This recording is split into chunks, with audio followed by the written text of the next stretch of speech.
आज के ब्लडी सच के हैरान कर देने वाले बहुत ही ज़्यादा खौफनाक से अनोखे एपिसोड में मैं आप सभी लोगों के सामने एक ऐसे आदि दानव की कहानी लेकर आ गया हूं जिसके बारे में ना ही पहले आप लोगों ने कहीं सुना होगा और ना ही पहले कहीं पढ़ा होगा।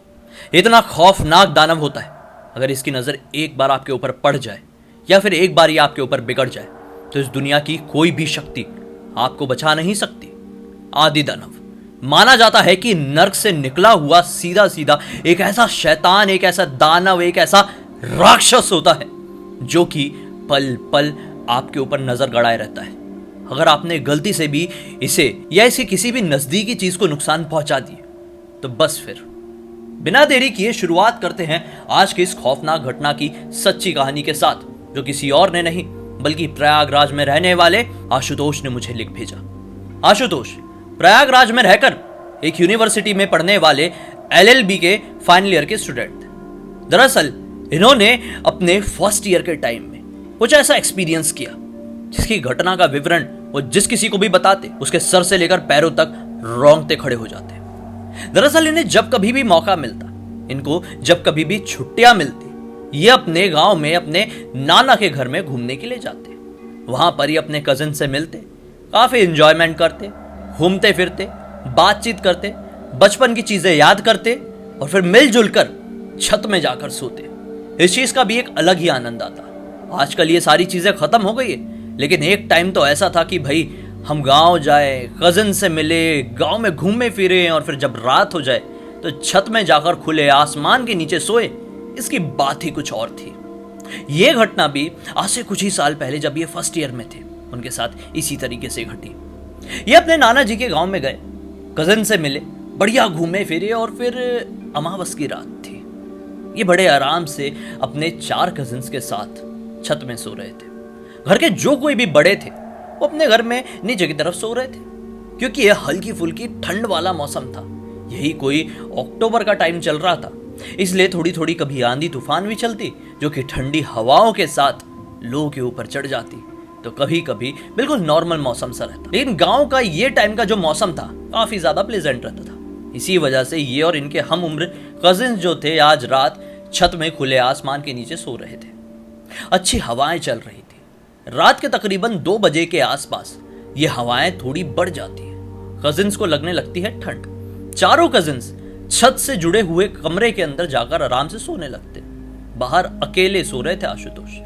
इन्हें ठंड तो लग रही थी, लेकिन इन्होंने एक बढ़िया कंबल ले लिए थे जिसके अंदर ये मजे में सो रहे थे। अचानक से थोड़ी ही देर बाद इन्हें कुछ खुसफुसाने की आवाज आई। ये खुसफुसाने की आवाज बड़ी ही अजीब थी, मानो कि कोई अपनी आवाज भारी करके कुछ इस तरह से बोल रहा हो जैसे किसी को सर्दी हो जाती है या गला बैठ जाता है और कुछ बोलने की कोशिश करता है, लेकिन उसकी आवाजें क्लियर समझ में नहीं आती है। सुनकर ऐसा लगता है कि कोई खुसफुसा रहा है। उस तरह की आवाजें इन्हें लगातार इनके कान में सुनाई दे रही थी। शुरू के थोड़ी देर तक तो ये सोचे कि शायद कोई कजन आकर ऐसा बोल रहा है, इनसे मजाक करने की कोशिश कर रहे हैं या फिर आपस में कोई बात कर रहे हैं। लेकिन अगले ही पल जब ये आवाज बढ़ते बढ़ते इनके कानों के पास आ गई तो इन्होंने फटाक से अपना कंबल हटाया और इधर उधर देखने की कोशिश की। लेकिन आसपास देखने पर ये पाते हैं कि आसपास तो कोई भी कजिन नहीं है। तो फिर यह आवाज कहां से आ रही थी? यह आवाज ने इन्हें बेचैन कर दिया। ये परेशान हो गए और फिर सोने की कोशिश करने लगे, लेकिन इनकी बेचैनी की वजह से इनकी नींद पूरी तरह से उड़ चुकी थी। अब ये वापस से कंबल डाल कर सोने की कोशिश करने ही वाले थे कि अचानक से इनकी नजर पड़ती है इनके छत के सामने मौजूद एक आम के पेड़ के ऊपर, जो कि घना पेड़ था। इसकी डालियां भी बड़ी बड़ी थी। ध्यान से नजर डालने के बाद वो ये पाते हैं कि आम के उस पेड़ के ऊपर कोई बैठा हो। ये देख के थोड़ा घबरा गए कि रात में 2-2:30 बजे के आसपास कोई पेड़ के ऊपर जाकर क्यों बैठा हुआ है। जो पेड़ के ऊपर कोई भी बैठा हुआ था ना, इसकी आकृति बड़ी अजीबोगरीब थी। ये एक आदमी ही था, लेकिन इसके हाथ काफी ज्यादा लंबे थे, काफी ज्यादा पतले। मानो कि इसके हाथों की आकृति देखकर, बनावट को देखकर ऐसा लग रहा था कि उसके हाथों में वजन ही ना। काफी लंबा सा चेहरा था, काफी ज्यादा लंबा, मुझसे भी ज्यादा। ये देखकर उसे काफी ज्यादा घबरा गए। बोले कि ये क्या है? उसे ध्यान से देखने लगे। अगले ही पल वो ये पाते हैं कि आकृति जो पेड़ के ऊपर बैठी हुई थी उसकी आंखें चमकने लगी है और वो चमकती हुई आंखें इन्हें ही घूरे जा रही है। ये घबराने लगे। ठंडी हवाओं के साथ साथ इनके शरीर से पसीना छूटने लगा। ये तुरंत उठे और भागते हुए अपनी कजन्स के रूम की तरफ बढ़ गए। दरवाजा खोलते खोलते ये वापस से पीछे पलट कर देखे तो ये पाए कि वो आकृति लिटरली डाल के ऊपर खड़ी हुई है और आगे बढ़ने लगी है। ये घबरा गए, अंदर घुसे, दरवाजा बंद किए और सोने लगे। ये पाते हैं कि चारों कजिन्स तो अभी भी मजे में आराम से सो रहे हैं। ये किसी को उठाए नहीं, कुछ बताए नहीं। ये पूरी रात भी बीत गई। फिर कुछ दिनों बाद, लगभग 2 या 3 हफ्ते बीते थे, ये अभी तक इलाहाबाद वापस लौटे नहीं थे। ये अपने घर पर ही थे कि अपने घर वालों को बात करते हुए ये पाते हैं कि इनके नाना के घर वाले ये कह रहे हैं कि सामने जो आम का पेड़ लगा हुआ है उसकी डालें थोड़ी बड़ी हो गई है, घर को छूने लगेगी। इस वजह से उनकी 1-2 डाल को कटवा दिया जाए। इससे पेड़ को कोई नुकसान तो नहीं होगा, लेकिन जो घर को छूने लगेगी वो चीज शायद थोड़ी बच जाएगी। इस वजह से वो गांव के एक ऐसे मजदूर को बुलाते हैं जो कि खेतों का काम करता। वो एक नई कुल्हाड़ी खरीदा हुआ था, गांव के एकमात्र प्रसिद्ध लोहार से बनवाया था। उस नई कुल्हाड़ी को लेकर उस पेड़ के पास पहुंच गया, पेड़ के ऊपर चढ़ा और उस डाल को काटने लगा। कुछ ही देर बाद उस मजदूर ने उस पेड़ की डालियों को काट दिया। ये लगभग 3 से 4 डालियां थी।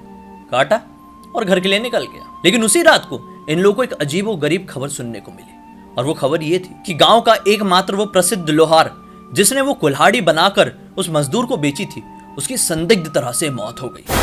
घर के सभी लोग घबरा गए, आपस में ये बात करने लगे कि बताओ कितनी अजीब होती है जिंदगी। कल तक सामान बेच रहा था, अच्छे खासा अपने परिवार और अपना जीवन यापन कर रहा था, और आज इस तरह से संदिग्ध तरह से उसकी मौत हो गई। सभी लोग एक गम में चले गए, क्योंकि गांव में आपस में सभी के रिश्ते होते हैं। लेकिन खैर 2-3 दिन बीते और ये गम भी गांव वाले लोगों ने भुला दिए।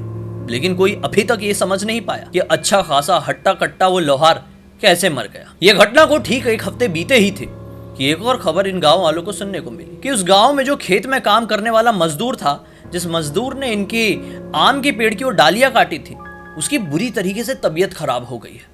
गांव के सभी लोग सोचे कि क्या हो रहा है गांव में। तबीयत क्योंकि ज्यादा ही खराब थी। डॉक्टर्स ने बोले कि इसकी मृत्यु हो सकती है। कुछ दिन वो हॉस्पिटल में भर्ती रहा। उसे देखने के लिए एक के बाद एक गांव वाले जाते। लेकिन फिर क्या हुआ, डॉक्टर्स ने कह दिया कि आप इसे घर ले जाइए, बचाने के बड़े कम आसार हैं, क्योंकि इसे एक बहुत ही खतरनाक लकवा हो चुका है।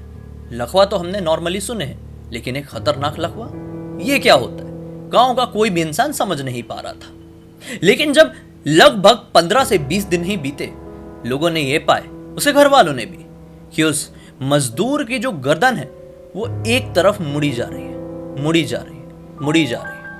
फिर उसके शरीर का जो एक अंग था, मतलब एक साइड वाला पूरा अंग, वो पूरी तरह से काम करना खत्म कर दिया। लगभग उसकी तबीयत खराब हुए अब 1 से 1.5 महीने ही बीते थे कि उसके बिस्तर में पड़े ही बड़ी अजीबोगरीब तरह से मौत हो गई। फिर कुछ दिनों बाद आशुतोष के घर वालों की भी तबीयत खराब होने लगी। सभी लोग अब फिर से घबरा गए कि चल क्या रहा है हमारे गांव में, किसकी नजर लग गई। फिर जाकर आशुतोष ने अपने घर वालों को सारी बात बताई कि उस रात को उसने उस पेड़ के ऊपर क्या देखा था। उसी पेड़ को इसे घर वालों ने कटवाया था। क्या उस पेड़ को कटवाने से, यानी कि उस पेड़ की डालियों को कटवाने से कोई इनके घर पे श्राप लग रहा था, कोई इनके गांव में एक श्राप चढ़ गया था। ये बात कोई समझ नहीं पाया। आशुतोष से ये बात घर तक पहुंची, घर से ये बात पूरे गांव में पहुंच गई, और गांव के सारे लोग ये समझ गए कि ये पेड़ एक साधारण पेड़ नहीं, बल्कि एक ऐसे आदि दानव का घर है जो कि सीधे सीधे नर्क से आया हुआ है। उसकी बहुत ही खास और नजदीकी चीज, यानी कि उस आम के पेड़ को लोगों ने कटवा दिए थे। इस वजह से वो बिगड़ चुका था, उसकी नजर इनके ऊपर पड़ चुकी थी। बहुत ही जल्दी उस पेड़ का और उस घर का शुद्धिकरण करवाया गया पास के ही एक विख्यात पुजारी जी से। पुजारी जी ने घर वालों को ये कहे कि हो सके तो इस घर को छोड़कर कुछ दिन बाहर रहने लगी, और लगभग 1.25 महीने बीत जाए तो अपने घर पर लौट जाइए। हो सकता है तब तक ये श्राप खत्म हो जाए। घर वाले लोगों ने यही किया। उस घर को छोड़कर, गांव की सीमा को छोड़कर दूसरे गांव में जाकर एक किराए के घर में रहने लगे। जब लगभग 1.25 महीने बीते तो सभी लोग अपने घर पर लौट गए। लेकिन तब से लेकर आज तक वो आम का पेड़ एक ऐसा पेड़ है जिसके पास आने जाने से भी लोग जरूरत से ज्यादा कतराते हैं।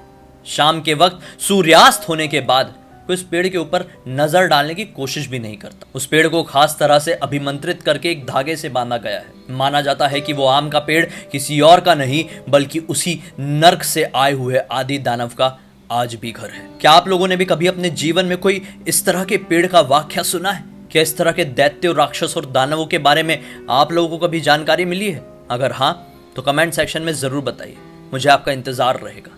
वैसे अब तक इस वीडियो को देख लिए हैं तो लाइक जरूर कर देना, चैनल को सब्सक्राइब करके बेल आइकन दबा के ऑल के ऑप्शन में क्लिक करना, क्योंकि इसी तरह के हैरान कर देने वाले खौफनाक वीडियोस डेली आप लोगों के सामने लेके आते रहता हूं। इंस्टा की लिंक इस वीडियो के डिस्क्रिप्शन बॉक्स में मिल जाएगी, क्लिक करके डायरेक्टली वहां पर पहुंच जाना। और इसी तरह की कोई भी कहानी या टॉपिक है तो लिख भेजना, हो सकता है मेरा अगला वीडियो आप लोग की कहानी या टॉपिक के साथ ही बन रहा हो। चलिए कल फिर से मिलता हूं, तब तक के लिए बहुत बहुत धन्यवाद। आप लोग का दिन शुभ हो।